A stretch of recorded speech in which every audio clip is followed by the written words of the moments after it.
Hi guys, welcome back to Conversations with Karen and Maya. I'm Karen. I'm Maya. And today we're talking about holiday traditions that you guys may have, and then a few tips on surviving the holidays.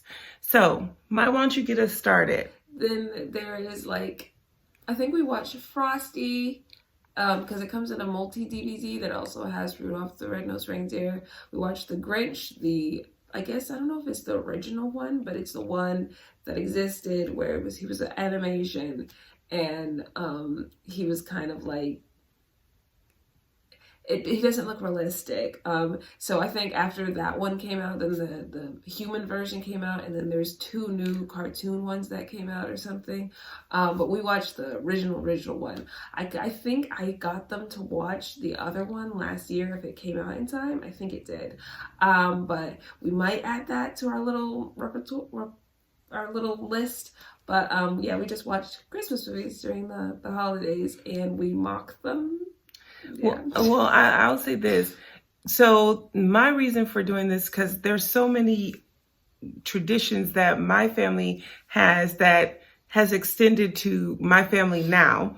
And also being a military brat, we picked up traditions from wherever we were as well. And that's also is true for my family, as a grown up, as an adult. But when we were younger, my mom is one of 12, so Christmas was very important to her.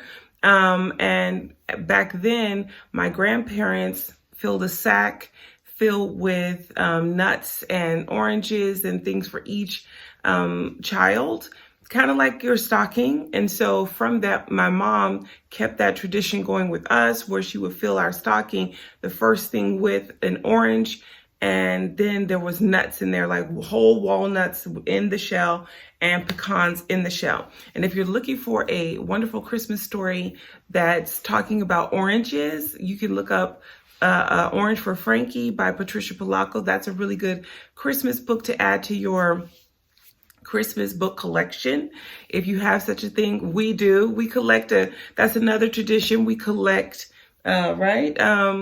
We collect books for the holiday. Every year we're supposed to buy a new book. We skipped a couple of years because we couldn't find a book. Not a book that everybody agreed on. But the last 2 or 3 years, we've gotten different books. So that's one thing. And then we do read them. Everybody walks by and reads all the books. Then I think one of the books is really special during the Christmas before we open gifts, because we grew up in grew up in Germany, so we kind of adopted some of their traditions, and one of them is you open stockings during Christmas Eve. Well, in Germany, correct us if we're wrong, everything gets open on Christmas Eve. Yeah, but she refused to do that. And I wanted to do it, but everybody else was like, traditional, no, we have to wait. And so we just wait until Christmas morning. So my thing is, like, tell us in the comments below some of you guys' Christmas traditions. And the things that you all do. When we were in Germany, another thing that we liked was the Christmas market. And you can walk through there. It's kind of like, you could get ornaments for your tree. You could get glühwein and hot chestnuts, roasted chestnuts. And that would always make me think of the Nat King Cole song, Chestnuts Roasting on an Open Fire. That was the first time that I'd ever seen that in real life. Also at the Christmas market, they had ice skating. And it's just a wonderful time. And when we were in Germany, Christmas, the festivities and celebration did not start until like 2 weeks or a week before Christmas. Because most of the time, if you said Merry Christmas, they would say, oh, it's too early. If you started December 1st, they would say, oh, it's too early. No, it's too early. So yeah, you couldn't say Merry Christmas too early, but it was really fun. Some other Christmas traditions that we have. There was in Dot School, which is the military school that we attended, we had German class. I think most bases kind of like they give you so that Host nation. Yeah, so you learn more about where you are.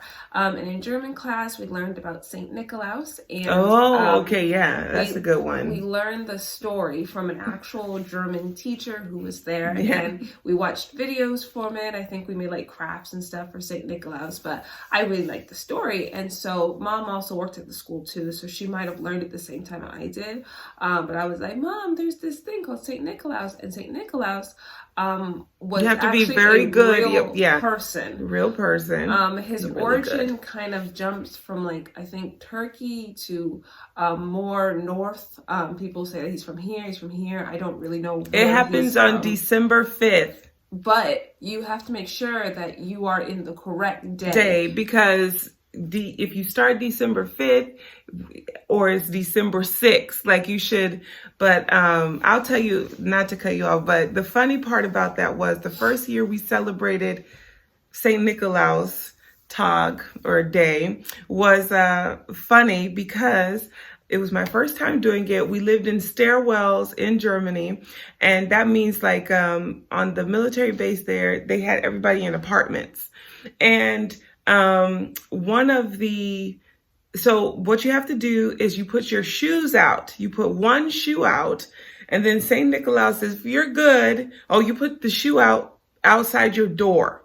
Okay, that's what you tell the kids to do. So they put it out the front door. Well, outside our front door was a hallway. So, where everybody walks up and down to their apartment. And so we put it out there. And I hadn't filled it out with candy yet. No, we did put candy in it. We put a little bit of candy in it. And the kids were so excited or whatnot.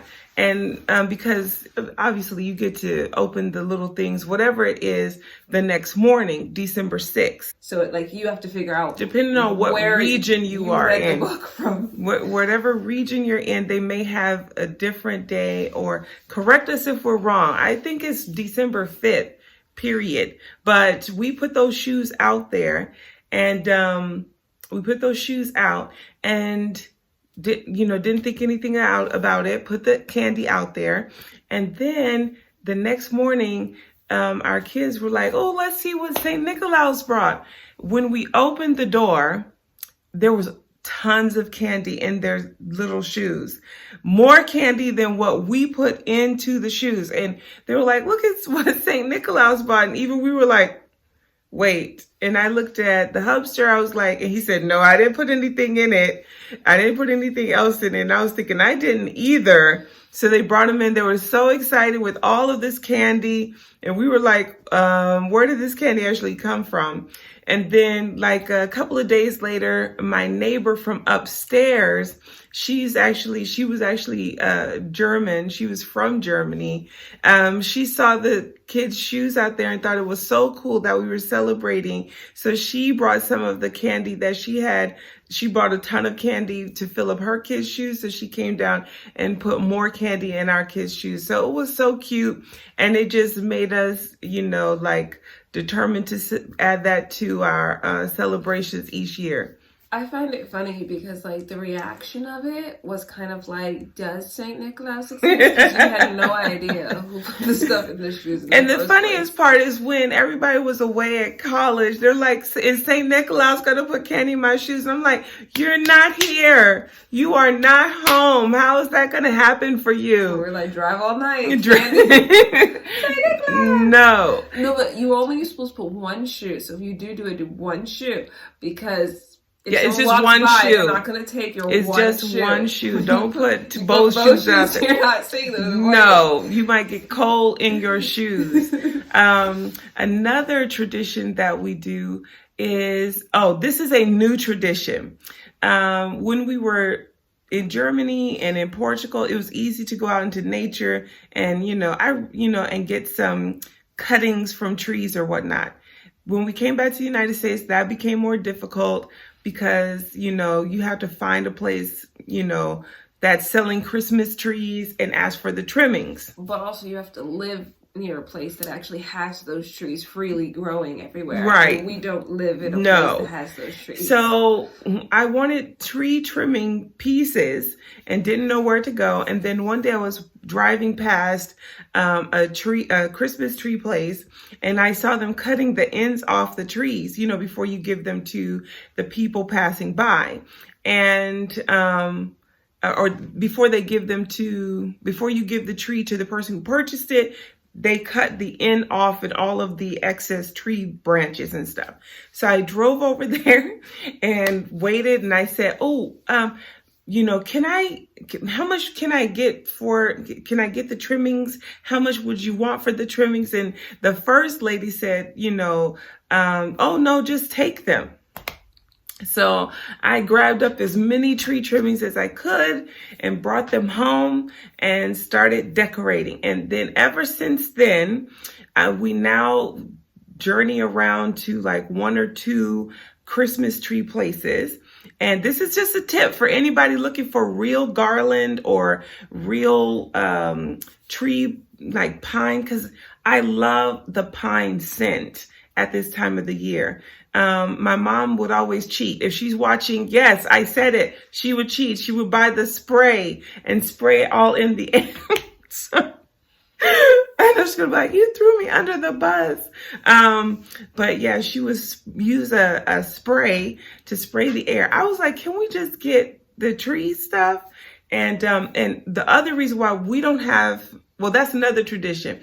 I'll get to that in a second. But so now we just drive around. Some places will give it to you for free. Other places will charge you $5 or ask for a donation. I don't mind that at all because I get a ton. And if you don't believe me, watch the video tomorrow and you'll see how much tree trimming stuff that we got for $5. It's a lot, y'all. It's a lot. But then I wanted to say this.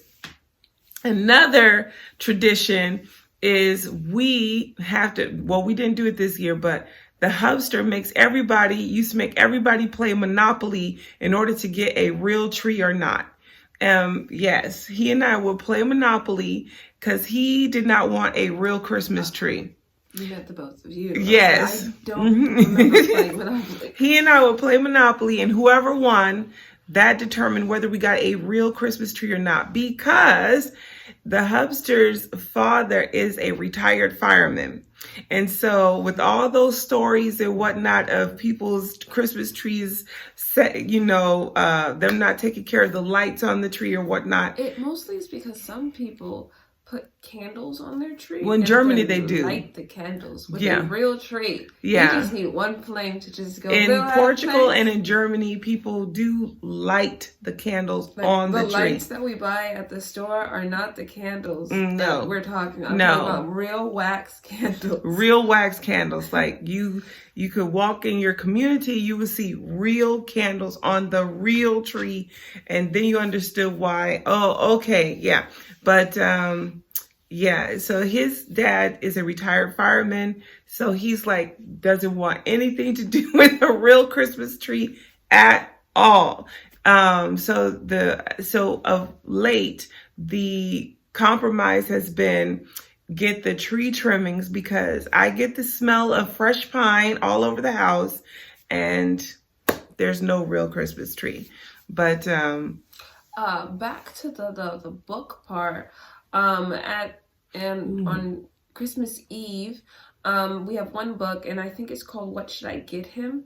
And it's basically a story, a parallel of this little girl that is having Christmas with her dad or grandpa, I think.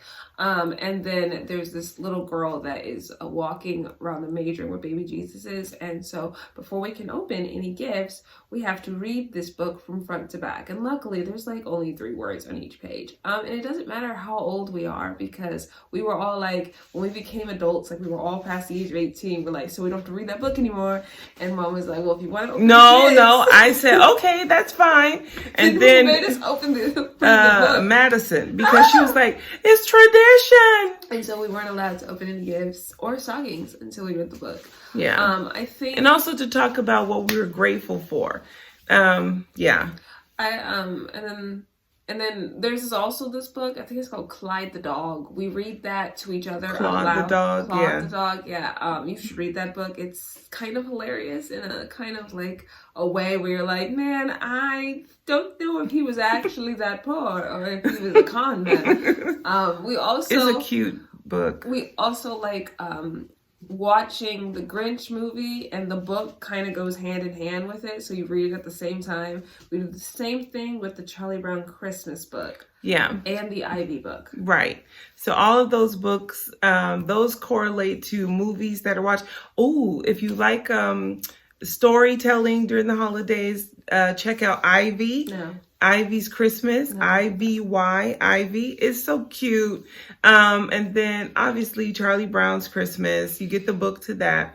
I was going to say some tips. One thing that I learned from my mom is just to relax during the holidays. Like, it's just, we tend to focus more on family during this time. We exchange gifts, but we try to be very thoughtful in the gifts that we give.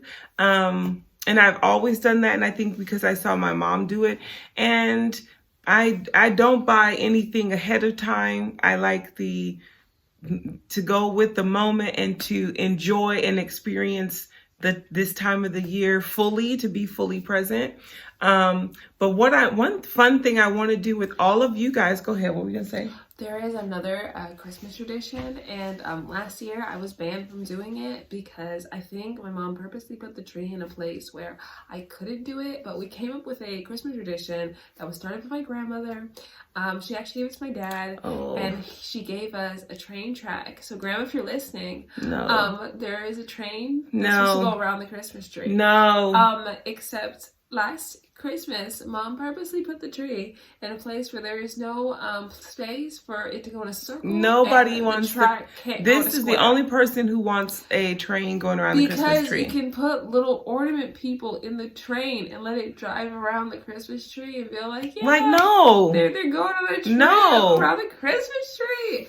People, I know there's someone like me watching, and they're like, yeah, that's hilarious. Your mother, she did that because you can put more things under the tree. Yes, that was thank not you, a reason. production. That was not the reason. She put it in a square corner, in a corner. So, wait, all corners are square. But she put it in a corner, so there's no circle. But it was a Christmas tradition for 2 years. So it has something that I was trying to get rid of. We still have the train. But I was going to say also, during this time of the year, remember friends and family who may be by themselves, or, call and check on them, spend some quality time with one another. And one way we want to spend quality time with you guys is to do a cookie challenge. Even Maya's surprised. Yes. Who's making these cookies? So what I was thinking, for 24 days, right? From the first, look at my... It was the 24 days part.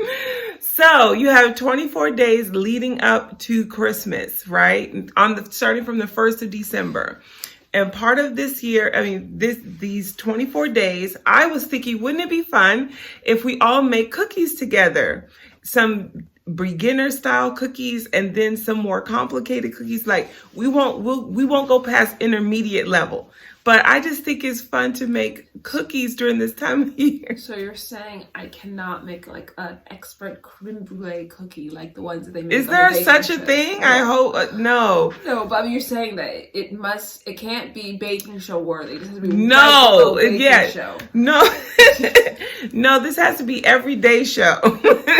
So what I'm saying is, like, okay, so anybody know about those snowdrop cookies? They're like lemon snowdrop cookies. So they have a lot of powdered sugar on them. Oh, they're called, we made them last year. I think they're called lemon, like, cream cheese cookies. Not cream cheese. So basically, you make it. It looks like a snowball. And you make the cookie, and then you dip it in powdered sugar, and then you smash it. Then when it goes in the oven, it comes out, and it's a powdered sugar cookie. And then you redo it. Yeah, it's not called powdered sugar cookie, but I'm sure if you look it up, you can see it as powdered sugar. But But yes, so I was thinking if we do the 24 days and on our community tab on YouTube, we will post the cookie recipe the night before. So on the 30, what is the last day of the month for November? 30th. The 30th of November, the first recipe will go out for the 1st of December. And so we're choosing the recipe that everyone has to make. well, wait a second. So in the comments below, you guys can add cookies that we can all make together, because I am interested in learning how to make some of these fun cookies. And then we'll pick one each week to make, but we'll start, the first recipe will go out on the 30th of November, so we're always ahead of the day. And are we doing it by week or by day? We're doing it by day. Oh my God. So if you're ready for a cookie challenge, and we will, we're making 24 different cookies. We're going to make 24 different cookies. We're going to have fun. My class is in next week. And I have the rest of my life figured out 24 cookies. In the kitchen making cookies. It doesn't take that long. Yes, it does. Now, okay, but leave your favorite cookie or the cookie recipe that you want to see everybody make. And I don't know how we will show each other pictures of the cookies. Very easily. I know I can post the picture. At the end of the Karen and Maya collage, we will post the cookies we made during the week. No, we'll post them on the Instagram page, Karen and Maya. And then I will post it in the posted tab the day after. So when I make the cookies, I will post it in the community tab each day. So we need 24 recipes, guys. We need 24 different cookies. I have the first one. No repeats. I have the first one. Okay. This is your suggestion. Okay, we have to make gingerbread cookies. Okay, gingerbread cookies have to be on the list. And our barks cookies. You mean bark, the cookie bark, or yeah? I think that peppermint bark. Hey, you can't put too much stuff down there though. That's not peppermint bark. That's not a cookie, is what I'm saying. Yeah, but it's holiday-ish. So it has to be a holiday. No, she's changing the rules. You are changing the rules right now. A holiday confection. She is changing the rules because guys, we can make little teeny Christmas muffins or something. You're changing the rules. Oh, come on. Cookies. Vote. Okay, vote. Everybody vote. Confections, any confection, or cookies. For cookies. And if you say cookies, or even if you say confections, put down your confection and your cookie suggestion. And then for the 24 days, we all will be doing some cookies together. That's something that we can do together as a community to, keep each other in the, happy, joyful spirit of the holidays. You can do like a cranberry and macadamia in that cookie. And even if you don't celebrate Christmas, please feel free to put your cookie in there if you want to just participate and have a cookie that we all make together. But yeah, so let us know what some of your yes. Do we post their cookie pictures? No, we're going to. Yes, so if you all send us a picture of your cookie you can email it, and Maya will put it on our Instagram page, and we'll just fill up the Instagram with all of our cookies this holiday. Don't forget, we are doing a giveaway each Monday, just a $25 gift card to lacrusade.com. And all you have to do is be subscribed and like and leave a comment that you want to participate in the giveaway video. On the giveaway video, not this video, on Monday's video. Well, guys, we hope you let us know in the comments below. Definitely your confection or your cookie or both. So let us know. We need 24 cookies, 24 different types of cookies, no repeats. And Maya already said the gingerbread cookie. What was that other thing you said? Cranberry and macadamia. That you just making that one up. No, that's an actual type of cookie. They used to sell them in the base commissary, and they look kind of like oatmeal raisin cookies, but I can't eat oatmeal. So it had like cranberries in it, dried cranberries and macadamia nut. Oh, I remember what you're talking about. Okay, yeah. It had like the consistency of a Well, chocolate should chip we, cookie. and also ask, should we make Maya have to go in the comments and leave that in the comments too, so it can be counted, so no one else repeats that. But anyway, guys, let us know what you think in the comments below. Share some of your favorite holiday traditions in the comments and give us your cookie recipes, absolutely, so we could do this together. All right, guys, see you in the next one. Bye.